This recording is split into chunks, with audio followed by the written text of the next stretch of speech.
Hello दोस्तों, good morning all of you. Unique physics में आपका स्वागत है। दोस्तों, अपने टॉपिक पढ़ रहे थे विद्युत धारिता। इसके अंदर आज अपने टॉपिक पढ़ेंगे आवेशित संधारित्र में संचित ऊर्जा। जैसे दोस्तों अपने मानते हैं कि आपके पास ये संधारित्र है, इस संधारित्र के ऊपर अपने पास कोई भी आवेश नहीं है। जब अपने उसको बैटरी की सहायता से जोड़ देते हैं,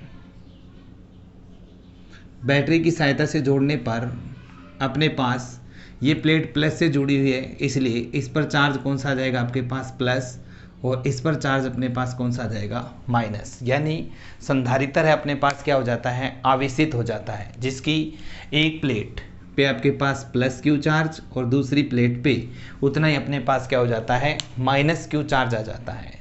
तो इसका मतलब इस संधारित्र को चार्ज करने में ये सेल या बैटरी के द्वारा जो किया गया कार्य है, वो कार्य उस प्लेटों के रूप में विद्युत ऊर्जा के रूप में क्या हो जाता है, संचित हो जाता है। तो इन कहने का मतलब जब अपने किसी भी संधारित्र को आवेशित करते हैं तो आवेशित करने में कुछ अपने को बाह्य कार्य करना पड़ता है, और किया गया बाह्य कार्य संधारित्र की दोनों प्लेटों के बीच में विद्युत ऊर्जा के रूप में संचित हो जाता है।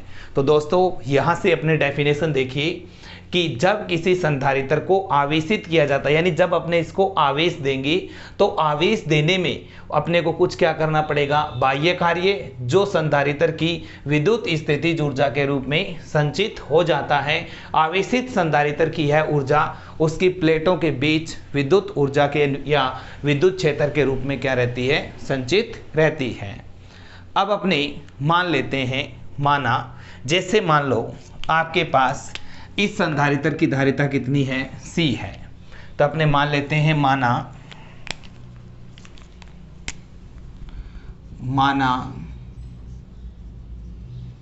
एक संधारित्र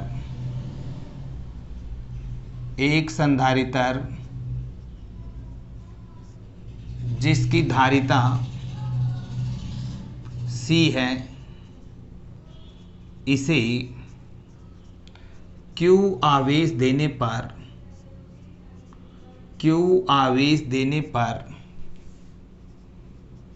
इसका विभव V हो जाता है। Q आवेश दिया तो इसका विभव कितना हो गया, क्योंकि आवेश देने से विभव क्या होता है, बढ़ता है। तो Q आवेश देने से इसका विभव V हो जाता है। तो V इक्वल टू अपने पास फॉर्मूला क्या जाएगा, Q बाई C, क्योंकि Q इक्वल टू अपने क्या पढ़ा था, CV। इसको समीकरण नंबर अपनी फर्स्ट डाल देते हैं।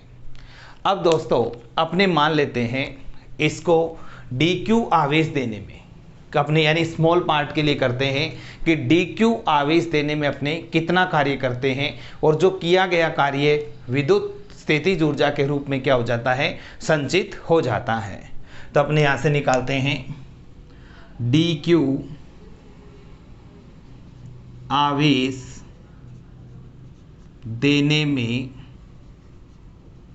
किया गया कार्य, dq आवेश देने में किया गया कार्य dw इक्वल टू कार्य अपने पास निकालोगे तो विभव की फॉर्म में कार्य आपने v का फॉर्मूला पढ़ा था w बाई q। तो w क्या हो जाएगा, vq। तो v और चार्ज अपने पास कितना है, dq। तो dw इक्वल टू अपने पास क्या आया, v इंटू dq। तो dw इक्वल टू v की वैल्यू क्या है अपने पास, q बाई c इंटू क्या हुआ, dq। ये आपने dq आवेश को देने में किया गया कार्य निकाला है। अब अपने कुल कार्य निकालें। कुल कार्य ज्ञात करने के लिए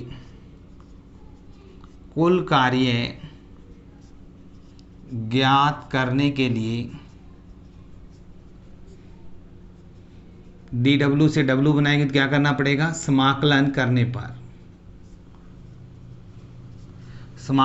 पर, और समाकलन किसके रिस्पेक्ट में, q। तो अपने पास Q पहले निरावेशित है तो आपके पास चार्ज कितना होगा 0, और जब पूरा संधारित्र चार्ज हो जाएगा उस चार्ज की वैल्यू अपने कितनी मान लेते हैं, कैपिटल Q मान लेते हैं। तो इसका मतलब अपने को Q इक्वल टू 0 से Q इक्वल टू Q तक इसका क्या करना पड़ेगा, समाकलन करना पड़ेगा। और वो समाकलन आपके पास अगर जो आपके पास ये कार्य है अल्पांश के लिए, वो कार्य अगर आपके पास जो निकल रहा है उसका dw का अगर अपने समाकलन कर दें यहाँ से, तो आपके पास क्या निकल जाएगा, किया गया कुल कार्य। और कुल कार्य आपके पास संधारित्र की प्लेटों के बीच विद्युत स्थितिज ऊर्जा के रूप में क्या हो जाता है, संचित हो जाता है। तो अपने इसका समाकलन करें, w और w किसके इक्वल होता है, u के। तो आपको इसका समाकलन करना है किसका, 0 से लेकर कहाँ तक, कैपिटल Q तक, Q/C dq।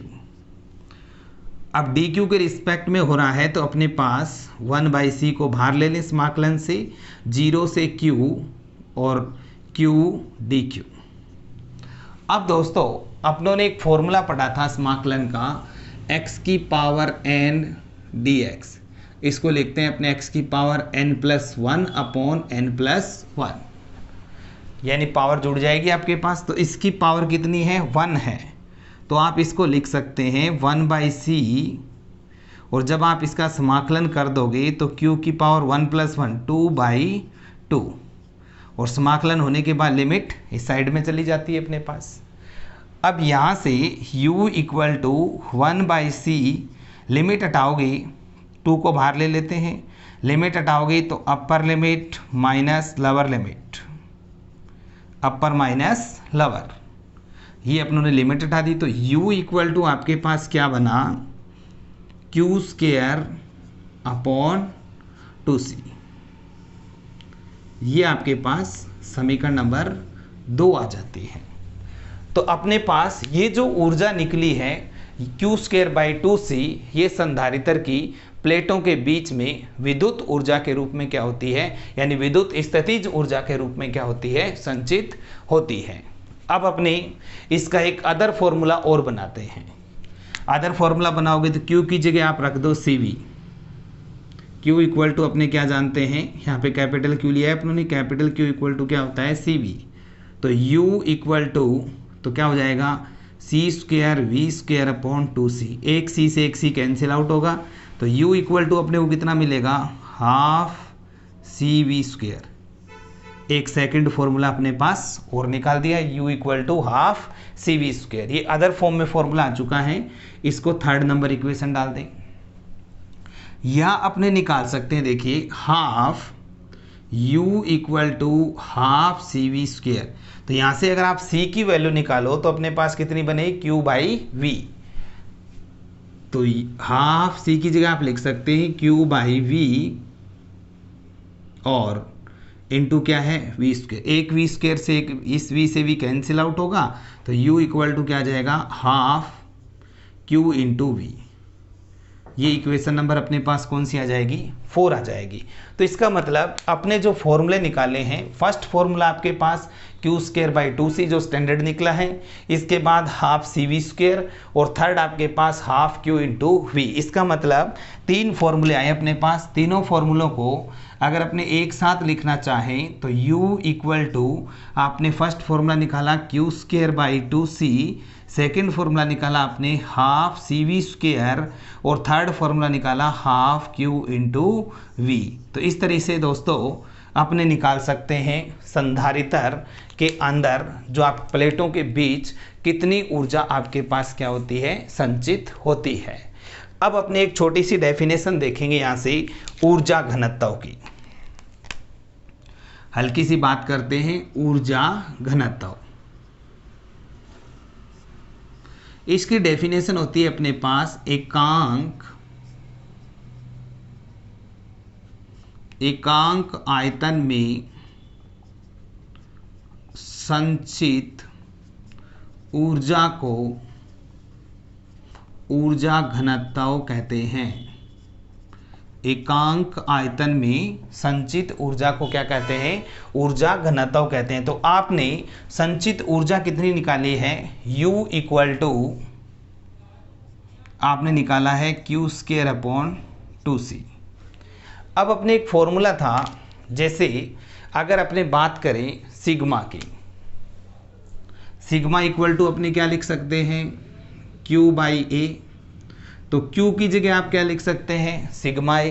तो इसकी जगह अगर मैं लिख दूं सिग्मा ए तो क्या बन जाएगा, सिग्मा स्क्वायर ए स्क्वायर अपॉन 2, और ए की वैल्यू, सी की वैल्यू कैपेसिटी क्या होती है, A epsilon not by D.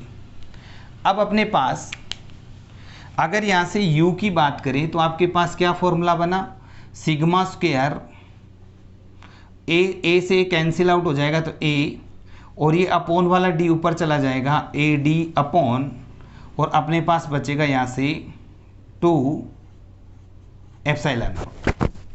यानी यहाँ से अपने पास सिग्मा स्क्वायर ए से कैंसिल आउट हो जाएगा, ए बच जाएगा, ये अपॉन वाला डी ऊपर चला जाएगा अपॉन 2, और यहाँ से क्या बच जाएगा, एप्सिलॉन नॉट बच जाएगा।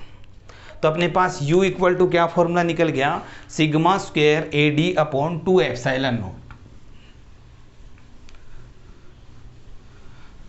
अब दोस्तों इसको देखते हैं अपने, यानी आपने U इक्वल टू निकाला sigma square A D upon 2 epsilon not. अब आपने लिखा है एकांक आयतन में संचित ऊर्जा, तो इसका मतलब U तो ऊर्जा तो निकाल रखी है आपने, ये क्या है, ऊर्जा, और ब्रैकेट में आपको आयतन चाहिए, तो आप क्षेत्रफल इंटू दूरी, ये क्या बन गया, आयतन। तो क्या फॉर्मूला बना अपने पास, sigma square upon 2 epsilon naught, जो अपने गाउस थ्योरी के अंदर प्रूफ कर चुके हैं। तो यानी एकांक आयतन में संचित ऊर्जा को क्या कहते हैं, ऊर्जा घनत्व कहते हैं। तो यहाँ से अपने पास ये ऊर्जा घनत्व का फॉर्मूला है, वो भी क्या हो जाएगा, निकल जाएगा। अब अपने यहाँ से एक अदर फॉर्म और बनाते हैं, जैसे मान लो आपने पढ़ा था E इक्वल टू क्या होता है, सिग्मा अपॉन एप्सिलॉन नॉट। तो E इक्वल टू अगर, तो E सिग्मा की जगह आप क्या रख सकते हैं, E एप्सिलॉन नॉट। तो यानी ये ऊर्जा घनत्व का अगर दूसरा फॉर्मूला बनाए अपने, तो यहाँ पे लिख दिया मैंने E एप्सिलॉन नॉट का स्क्वायर अपॉन 2 एप्सिलॉन नॉट। तो ये बचेगा हाफ, एक एप्सिलॉन से एप्सिलॉन कटेगा, एप्सिलॉन नॉट E स्क्वायर। तो यह आ जाएगा अपने पास ऊर्जा घनत्व। तो इस तरीके से यहाँ से भी अपने ऊर्जा घनत्व का दूसरा फॉर्मूला है वो बना सकते हैं। वैसे दोस्तों ये जो दोनों फॉर्मूले हैं ये अपने गाउस थ्योरी के अंदर प्रूफ कर चुके हैं। एक बार मैं रिपीट कर रहा हूँ। रिपीट के अंदर अपने पास क्या है कि संधारित्र को अगर अपने आवेश देते हैं तो आवेश देने में कुछ बाह्य कार्य करना पड़ता है, और किया गया जो कुल बाह्य कार्य है वो संधारित्र की दोनों प्लेटों के बीच में विद्युत स्थितिज ऊर्जा के रूप में क्या हो जाता है, संचित हो जाता है। तो दोस्तों अपनों ने यहाँ पर एक संधारित्र माना था जिसकी धारिता कितनी है, C है, और इसको अपने Q आवेश देने पर उसका विभव अपने पास V हो जाता है। तो आपके पास विभव का सूत्र कितना आया, Q बाई C। अब मैं इस संधारित्र को अगर dq आवेश देता हूं तो dq आवेश देने में किया गया कार्य मान लेता हूं मैं कितना है, dw। तो dw equal to v into क्या है मेरे पास, dq, और v की वैल्यू अपने पास कितनी होती है, q बाई c, जो रिप्लेस की। अब अपने किया गया कुल कार्य निकालने के लिए अपने इसका क्या करेंगे, समाकलन करेंगे, q इक्वल टू 0 से q equal to capital Q तक। यानी पहले निरावेशित था तब आवेश कितना होगा, 0, और फुल चार्ज हो जाएगा तब आवेश कितना मान लेंगे, कैपिटल Q मान लेंगे। तो अपनों ने यहाँ पे क्या किया, इसको 0 से Q तक इसका क्या कर दिया, समाकलन कर दिया। समाकलन अपनों ने किया, यहाँ पर ये Q की पावर 1 है तो 1/c को तो बाहर ले लिया Q का, तो x की पावर n का सूत्र होता है x की पावर n+1 अपॉन n+1। तो यहाँ पे फॉर्मूला लगाया Q स्क्वायर बाई कितना आ गया 2, लिमिट हटाई अपर limit minus lower limit, data put कर दिया अपनों ने यहाँ पर लिमिट का। इसके बाद इसको सोल्व किया तो ये तो 0 हो जाएगा, यहाँ से बचेगा q स्क्वायर बाई 2c, जो अपने स्टैंडर्ड फॉर्मूला आ चुका है। अब q इक्वल टू अपने जानते हैं क्या होता है, cv। ये डाटा यहाँ पे पुट किया मैंने तो फॉर्मूला आया half cv square. q c की जगह रख सकता हूँ मैं, यहाँ से c की जगह क्या रख सकता हूँ, q बाई v। तो मैंने यहाँ पे q बाई v रखा तो एक v से एक v कैंसिल आउट हो जाएगा तो हाफ qv। इसका मतलब 3 फॉर्मूले आ गए अपने पास संधारित्र के अंदर संचित ऊर्जा के, जिनको मैंने एक साथ रख दिया। अब दोस्तों यहाँ से अपने एक डेफिनेशन बनाएंगे ऊर्जा घनत्व की, जो अपनों ने समझी है एकांक आयतन में संचित ऊर्जा को क्या कहते हैं, ऊर्जा घनत्व कहते हैं। तो ऊर्जा आपके पास है, आयतन चाहिए अपोन में, आयतन चाहिए तो Q की वैल्यू रख दिया आपने सिग्मा ए, तो Q स्क्वायर क्या हो जाएगा, सिग्मा स्क्वायर ए स्क्वायर अपॉन 2, और कैपेसिटी क्या होती है समांतर पट संधारित्र की, A epsilon not by D. अब दोस्तों यहाँ से ए से कैंसिल आउट हो रहा है, अपने पास ए के बचेगा और ये डी अपॉन वाला ऊपर चला जाएगा, तो sigma square A D upon 2 epsilon not. अब इस आयतन बनाने के लिए क्षेत्रफल इंटू दूरी, इसको अपॉन में ले आते हैं, तो यहाँ से मैंने इसको अपॉन में ले आया, तो क्या बचेगा sigma square upon 2 epsilon not. ये अपने पास ऊर्जा घनत्व का सूत्र है वो निकल जाएगा। इसके बाद ऊर्जा घनत्व का दूसरा सूत्र निकालें, तो सिग्मा इक्वल टू अपने निकाले तो क्या रख सकते हैं, ई एप्सिलॉन नॉट, क्योंकि ई इक्वल टू क्या होता है सिग्मा अपॉन एप्सिलॉन नॉट। तो यहाँ से ये सूत्र पुट किया अपनों ने, तो आपके पास दूसरा ऊर्जा घनत्व का सूत्र आ गया half epsilon not E square. तो इस तरह से दोस्तों अपने आवेशित संधारित्र के लिए दोनों प्लेटों के बीच में जो संचित ऊर्जा है उसका जो व्यंजक है उसको क्या कर सकते हैं, निकाल सकते हैं। तो दोस्तों उम्मीद करता हूँ आपको वीडियो अच्छी लगी है, इसलिए लाइक करें, शेयर करें और कमेंट करें ज़्यादा से ज़्यादा। Thank you.